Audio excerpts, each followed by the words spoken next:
Studiyamızın qonağı Əmək və Əhalinin Sosial Müdafiəsi Nazirliyinin tabeliyində Sosial Xidmətlər Agentliyinin İdarə Heyəti sədrinin müavini Faiq Ağayevdir. Faiq müəllim, xoş gəlmişsiniz studiyamıza.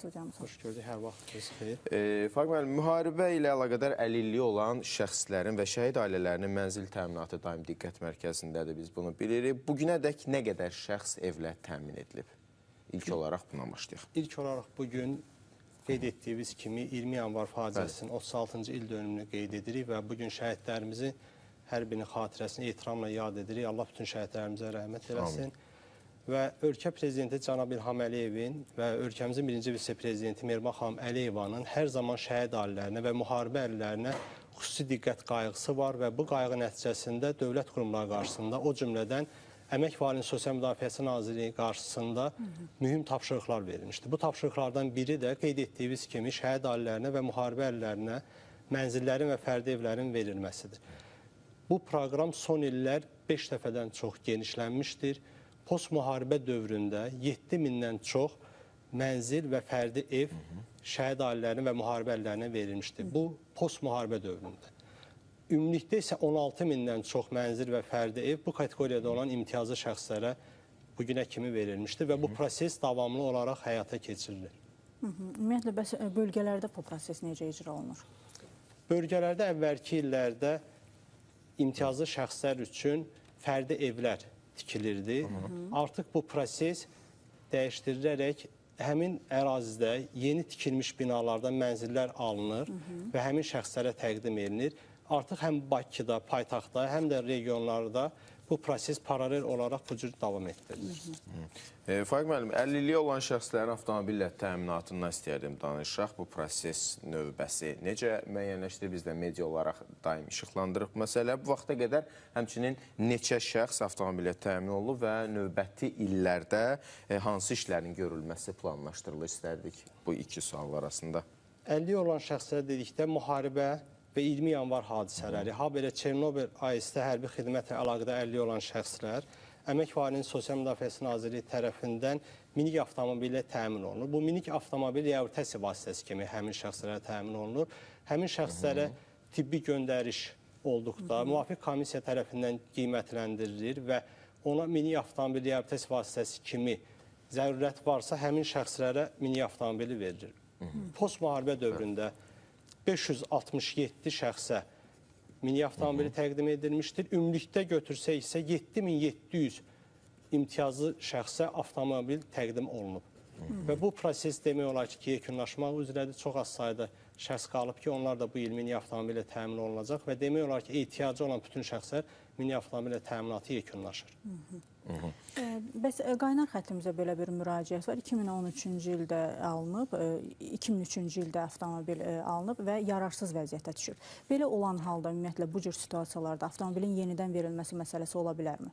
Xeyr, minik avtomobil yalnız bir dəfə verilir və bu qanunvericiliklə də bu cür tənzimlənir.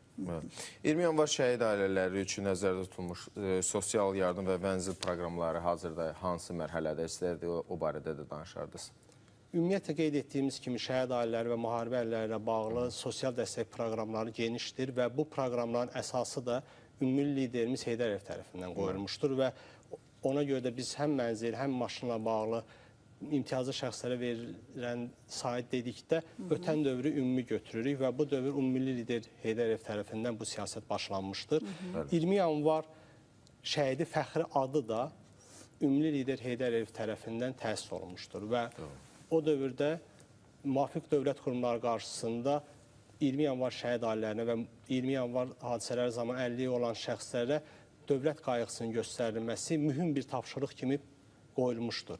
Və bu siyasət bugün də uğurla davam etdirilir.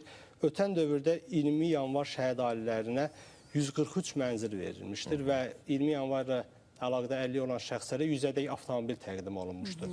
Bununla yanaşı bu kateqoriyada olan vətəndaşlar prezidentin aylıq təqaüdü, bu təqaüdlə yanaşı əlilliyi olan şəxslər aylıq pensiya və aylıq müavinatlarla təmin olunur. Eyni zamanda orqanizm funksiyalarının 81-100% pozulmasına görə əlilliyi olan şəxslər qulluq edən şəxslərə də ölkə prezidentin aylıq təqaüdü verilir.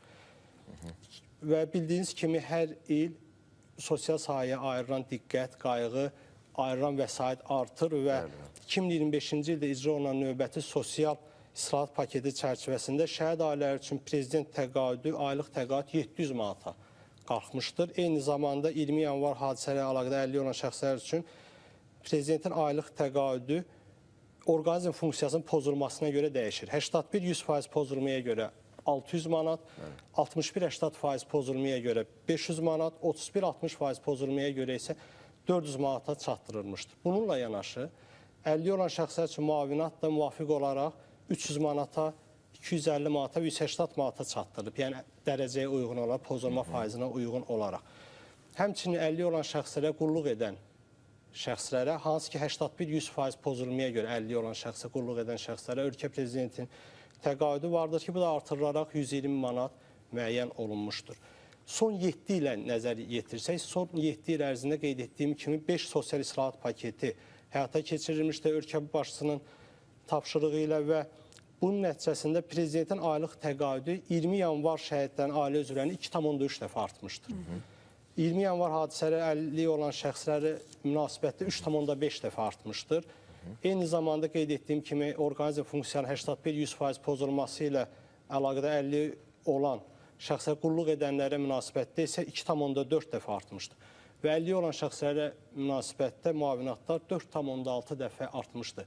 Göründüyü kimi artımlar faizlə yox, artıq dəfələrlə qeyd edirik və bu da əlbəttə ölkə prezidentinin bu insanlara olan diqqət və qayğısı və sosial siyasətin əsas hədəflərində bu insanların dayandığını bir daha göstərir. Ümumiyyətlə, bu sosial xidmətlərin əhatə dairəsinin daha genişləndirilməsi də nəzərdə tutulurmu?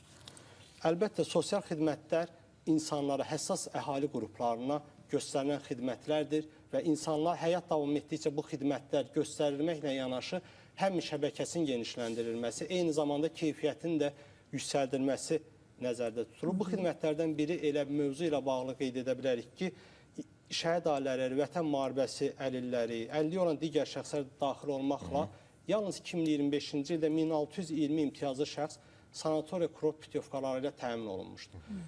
Sosial Xidmətlər Agentliyi 2020-ci ildə yaranıb, 20-ci ildən bu günə kimi isə 14 mindən çox bu cür şəxslərə, imtiyazlı şəxslərə sanatoriya kurort putyovkaları verilmişdir. Eyni zamanda qeyd edim ki, hər il olduğu kimi bu ildə Əmək və Əhalinin Sosial Müdafiəsi Nazirliyinin sərəncamı ilə 20 yanvar şəhidlərinin 77 nəfər şəhid ailə üzvünə və 225 nəfər əlilliyi olan şəxsə 200 manat bir dəfəlik maddi yardım nəzərdə tutulmuşdur. Eyni zamanda şəhid ailə üzvlərinə Sosial Xidmətlər Agentliyi tərəfindən şəhid ailə üzvü vəsiqəsi verilir ki, ümumilikdə 2025-ci ildə 2092 ədəd şəhid ailə üzvü vəsiqəsi təqdim olunmuşdursa və bu bilirsiniz ki, bir şəhidin qanunverici ilə imtiyazı olan ailə üzvlərinə verir, ona görə say daha çoxdur. Ümumilikdə isə 17.168 bu cür vəsiqə imtiyazlı şəxslərə verilmişdir. Fəaliyyət istiqamətlərimizdən biri də əmək qabiliyyətli qohumları və ya qanuni nümayəndələri ilə eyni inzibati yaşayış məntəqəsində yaşamayan şəxslərə, özünə qulluq qabiliyyəti olmayan şəxslərə, ahıllara, əlilliyi olan şəxslərə evdə səyyar sosial xidmətdir. Və ötən il 3888 nəfərə 888 nəfərə evdə xidmət göstərilmişdir ki, bunlardan da 2025-ci ildə 40 nəfəri şəhid ailə üzvüdür. Və bu şəxslərə evdə müvafiq sosial məişət xidməti göstərilir. Eyni zamanda, əlbəttə, 21 sosial xidmət müəssisəmiz var, 13 regional filialımız var ki, bu həm müəssisələrimiz vasitəsilə, həm filiallarımız vasitəsilə həssas əhali qruplarının sosial xidmətlər göstərməkdə davam etdirilir. Faiq müəllim, ölkəmizə repatriasiya edilmiş şəxslərin də müxtəlif sosial xidmətlər göstərməsi hər kəsə məlum. Ümumiyyətlə, bu sahədə vəziyyət necədir repatriasiya ilə bağlı ölkəmizə gələn şəxslərin sosial xidmətlərin göstərilməsi?